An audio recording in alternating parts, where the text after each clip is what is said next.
Hello everyone, my name is Kuldeep Singh Rathore. Welcome in gate वाला platform. तो I hope so कि guys आप सबकी तैयारी काफ़ी अच्छी तरीके से चल रही होगी। गाइज आप सबको पता है कि आप लोगों को गेट वाला के प्लेटफॉर्म पर काफ़ी ज़्यादा इन्फॉर्मेटिव सेशन मिल सकते हैं, जहां पर अगर आप यहां पर देखेंगे तो आपको आइडिया लग जाता है अपने कैरियर से रिलेटेड जितने भी इंपॉर्टेंट सेशंस या इंपॉर्टेंट गाइडेंस आपको चाहिए। क्योंकि गाइज जब आप अपना कैरियर बिल्ड कर रहे होते हैं तो आपको बहुत सारी ऐसी इन्फॉर्मेशन चाहिए होती है जो आपके कैरियर को एक सही डायरेक्शन देने में काफ़ी हेल्प साबित करती है। तो गाइज आप सबको पता है कि गेट के थ्रू एक अच्छा ऑप्शन होता है आईआईटीज में जाके मास्टर्स करने का। लेकिन मास्टर्स करने के साथ साथ वहां पर जो चीज़ें चलती है उसकी भी आपको अवेयरनेस होनी चाहिए कम्प्लीटली। तो आज इस पर्टिकुलर वीडियो में मैं आपको बताने वाला हूँ कि एमटेक अगर आप गेट से ज्वाइन करते हैं आईआईटी दिल्ली में तो कितना आपका कॉलेज फीस लगता है, कितना ऑलमोस्ट हॉस्टल फीस लगता है और कितना ऑलमोस्ट आपको स्टाइपेंड वहां पर मिल जाता है। और इसी तरीके से अगर आप देखेंगे तो मैं आप लोगों के लिए काफ़ी वीडियो लेके आ रहा हूँ जिसमें वहां पर कितनी सीट्स होती है, कौन कौन से पॉपुलर कोर्सेज होते हैं, वो सारी चीज़ें आपको वहां पर मिलती रहती है। तो गाइज यहाँ पर सबसे पहले अगर हम बात करें, अगर आप यहाँ पे देखें जो फीस पेएबल होती है स्टूडेंट्स की एंट्री ईयर अगर आप देखो 2023 से, तो गाइज थोड़ा बहुत फीस में चेंजेस भी हो जाते हैं। यहाँ पे जो डाटा है वो 2023 के हिसाब से है। आप सबको पता है थोड़ा बहुत फीस में हाइक भी देखने को मिला था 1-2 ईयर में कई आईआईटीज में। तो ये जो डाटा है लेटेस्ट लास्ट ईयर का डाटा है, ठीक है। तो यहाँ पर अगर हम देखें ट्यूशन फीस जो आपकी पर सेमेस्टर लगती है तो डिफरेंट डिफरेंट कोर्सेज के बारे में यहाँ पे दिया हुआ है। तो अगर हम गेट से बात करें, एमटेक अगर आप ज्वाइन करते हो, एमटेक एमएस भी अगर आप ज्वाइन करते हो तो इसमें आपको 17,500 के आसपास आपकी यहाँ पर फीस लगती है। अगर आप स्पॉन्सर कैंडिडेट्स हो तो उस केस में फिर आपका ये 75,000 के आसपास लगता है। तो यहाँ पर मतलब अगर आप एमटेक ज्वाइन करो, चाहे एमएस ज्वाइन करो, चाहे एमईडीएस ज्वाइन करो, इन सब में आपको 17,500 के आसपास आपकी फीस लगेगी। कई बच्चे पीएचडी भी ज्वाइन करते हैं तो पीएचडी की जो फीस आपकी है वो 7,500 है फुल टाइम। अगर आप पार्ट टाइम पीएचडी या स्पॉन्सर्ड पीएचडी करते हो तो 17,500 के आसपास आपकी यहाँ पर फीस लगने वाली है। इसके बाद हम गाइड काफ़ी सारे और भी चार्जेस होते हैं। अगर हम देखें ये चार्जेस आपको हर सेमेस्टर में पे करने होते हैं अलोंग विद ट्यूशन फीस। जैसे कि आपकी एग्जामिनेशन फीस जो है वो 1,500, रजिस्ट्रेशन एंड इनरोलमेंट फीस अगर आप यहाँ पे देखेंगे तो आपको 750 के आसपास दिख रही है। जिम खाना की फीस भी आपकी लगती है 1250। इसके अलावा मेडिकल फीस आपकी 750। इसके अलावा internet and computer access free 1,000 and transport charge 100 rupees. तो टोटल 5350 आपकी ये अलग से इंस्टीट्यूशन फीस भी लगती है। उसके अलावा अगर आप हॉस्टल में अकोमोडेशन लेते हैं तो उस केस में आपको हॉस्टल की इंस्टीट्यूट रेसिडेंस फीस भी पे करनी होती है। अगर आप मान लीजिए यहाँ पर एमटेक के बच्चे हैं, एमडीएस के बच्चे हैं, पीएचडी के बच्चे हैं, तो आपकी ये जो फीस रहेगी वो ऑलमोस्ट रहती है 13,250 रुपीज़ के आसपास। इसके बाद आप अदर पेमेंट देखोगे तो यहाँ पे स्टूडेंट डिस्ट्रेस फंड स्कीम इस सेमेस्टर में आपकी 400, इंश्योरेंस स्कीम जो होती है उसके बेसिस पे 500, यानी कि टोटल 900 रुपीज़ यहाँ पे आपके लगते हैं।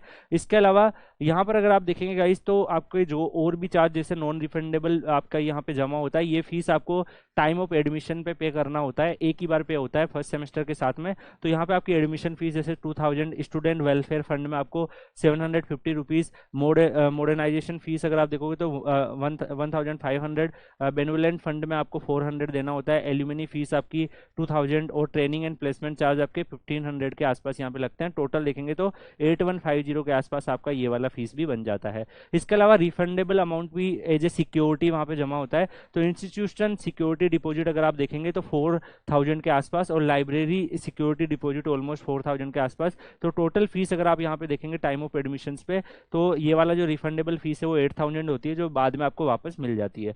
अगर हम देखें गाइस जो टोटल फीस अगर आप यहाँ पे देखोगे तो टोटल जो चार्जेस आपके पेएबल होते हैं पीएचडी, एमटेक और एमएस के बच्चों के लिए तो ऑलमोस्ट अगर आप यहाँ पे देखेंगे 35,650 रुपीज़ के आसपास लगेंगे। अगर आप हॉस्टल नहीं लेते हैं तो उस केस में आपका 22,400 के आसपास लगता है। हॉस्टल लेने पे आपका 35,650 के आसपास लगता है।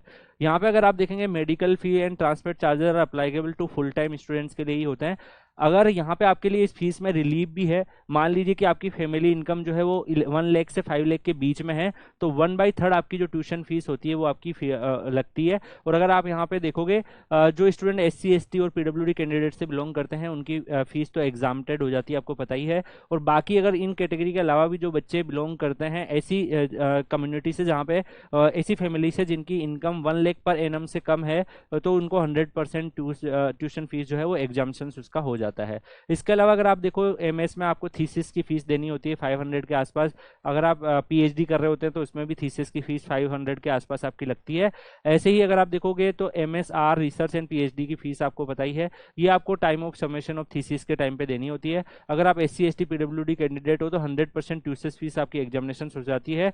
और हॉस्टल जो है वो अवेलेबल होते हैं फुल टाइम स्टूडेंट्स के लिए ही। अगर फुल टाइम आप स्टूडेंट्स हो और अवेलेबल है हॉस्टल, क्योंकि आईआईटी दिल्ली में आपको पता ही है हॉस्टल का शॉर्टेज है और ज़्यादा हॉस्टल बन भी नहीं पाते हैं, क्योंकि जो यहाँ पर आपका एयरपोर्ट है वो काफ़ी करीब है, तो उसकी गाइडलाइन होती है, तो ज़्यादा वहाँ पे बिल्डिंग का आप बना भी नहीं सकते हैं, कुछ रूल रेगुलेशन फॉलो करने होते हैं। तो हॉस्टल अगर अवेलेबल है तो आपको मिल जाता है।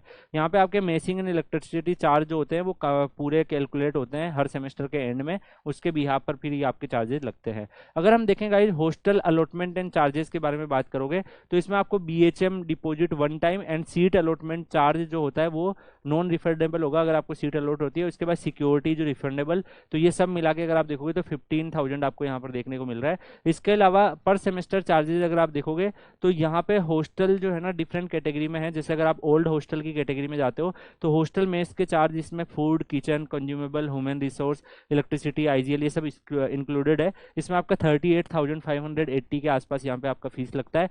तो आपको पता है कि आईआईटी दिल्ली में कुछ न्यू हॉस्टल भी कंस्ट्रक्ट हुए हैं, तो उसमें भी दो टाइप के हैं। अगर आप देखेंगे एक में अभी एसी जो है वो नॉट ऑपरेशनल है, तो उस केस में आपकी फीस 41,580 लगेगी। अगर आप एसी वाला लेते हैं जो कि काफ़ी लग्जरियस है, अगर आप जाके देखेंगे तो उसमें आपका जो टोटल जो फीस लगेगा वो 52,980 के आसपास आपका यहाँ पर फीस लगने वाला है। इसके अलावा अगर आप यहाँ पे देखेंगे messing, boarding and lodging charge जैसे नालंदा और आईपी ट्रांजिट अकोमोडेशन भी आपको मिलते हैं, इसमें 38,580 है।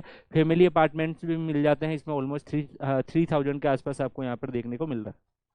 गाइज इन सब के साथ आपको 12,400 के आसपास मंथली स्टाइपेंड भी मिलता है। तो अगर आप देखो, अगर आप हॉस्टल लेते हो पुराने वाला और उसके साथ में अपनी कॉलेज फीस को पे करते हो तो आप आराम से जो स्टाइपेंड है उसमें अपनी फीस भी निकाल सकते हो, और फीस निकालने के साथ साथ आपका सब कुछ हो जाएगा। अगर आप न्यू वाला जो हॉस्टल्स हैं जो लेते हैं तो उस केस में फिर आपको कुछ मनी अपने घर से भी आपको रिक्वायर्ड होगी।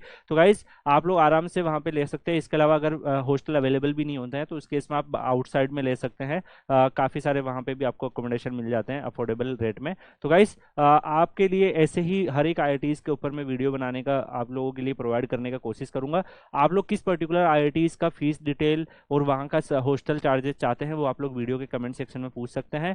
मैं उन पे video as soon as possible provide करने की कोशिश करूंगा। आप सबको पता है गाइस कि हर एक आईआईटीज का एमटेक का फीस अलग होता है, तो आपको जिस भी आईआईटीज का रिक्वायर्ड होगा मैं डेफिनेटली आपको प्रोवाइड करूंगा। और गेट 2024 के रिजल्ट के बाद डिसीजन लेने में ये आपकी काफ़ी ज़्यादा हेल्प करने वाला है। आप लोग Kuldeep sir _ PW Telegram channel भी ज्वाइन कर सकते हैं। अगर आपके करियर से रिलेटेड और भी कोई अपडेट आती है तो वहाँ पे टाइमली बेसिस पर आपको मिल जाएगी।